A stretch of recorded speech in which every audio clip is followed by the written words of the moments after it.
இல்லாத ஊரிலே அடி ஆண் பூ கேட்பதில்லை. பெண் இல்லாத ஊரிலே கொடிதான் பூ பூப்பதில்லை. உன் புடவை முந்தானை சாய்ந்ததில் இந்த பூமி பூ பூத்தது.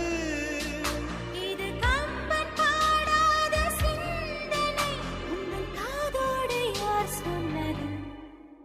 புது வெள்ளை மழை எங்கு பொழிகின்றது. இந்த கொள்ளை நிலா உடல் நனைகின்றது. இங்கு சொல்லாத இடம் கூட குளிர்கின்றது. மனம் சூடான இடம்